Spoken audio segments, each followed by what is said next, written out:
Hindi. Sinama mo. Overload. Oo. Talagang good. Wala masabi nga eh. Okay. Nandito ngayon tayo sa Sitio Tunnel, Barangay Central, San Jose Occidental, Mindoro. Yung ating kliyente, Sir Reynaldo Rojas. Siya yung nakabili ng ating Philking 4200 fully automatic. Silipin natin yung ating generator kapag nag-automatic switch na siya at pag bumalik naman yung supply ng ating grid line. Ipapa-brown out natin yung ating unit tapos papabalikin natin uli yung kuryente para makita natin kung ano yung magiging response ng ating fully automatic. I-test na natin yung ating generator. Malaman natin na perfectly working siya bago natin i-release sa ating kliyente. Ayan.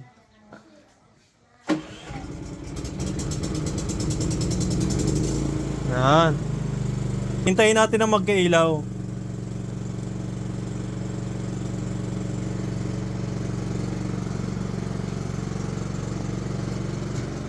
Yun.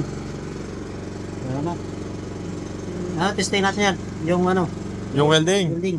Okay. Testingin natin yung welding.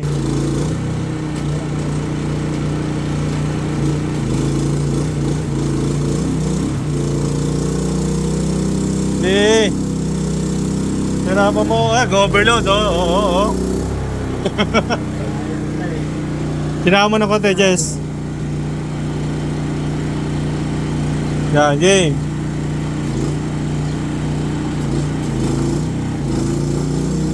Sige lang, okay lang yan. Sa una lang naman nag-overload eh. Ayan o, tignan nyo mga ka-best buy, so nag-overload o. Kasi kung hindi niya kaya yan, magka-cut na yung supply.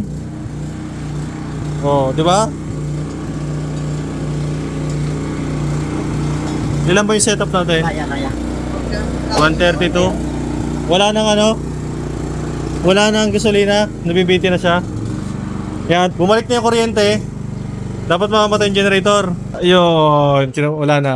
Bali, kapag ano pala, sir, nag-welding ka, kailangan i-on mo to. Opo, yung economy off. I-off mo siya. Oo, kasi yung economy off, mas mataas yung RPM niyan. Kapag naka-economy on, low RPM. So, kaya ko yan, no? Kaya. Ano yung nakita niyo na maganda sa generator na to? Hindi ka na mag-start, talagang fully automatic na siya eh. Wala nang problema pag nag-brown out, kusang nag-uuna. Malakas naman siya. Maganda talaga, silent siya. Pag nag-welding, hindi nagbabago yung amperes ng welding machine. Ano siya, tuloy-tuloy. Ibig sabihin, supply ng kuryente, maganda. Shoutout sa iyo, sir. Ito na yung ating generator. Kay Sir Handy Reggie. Para sa inyong mga orders, comments, and suggestions, ay maaari kayong mag-text o tumawag sa aming cellphone number na magpo-flash dyan sa inyong screen.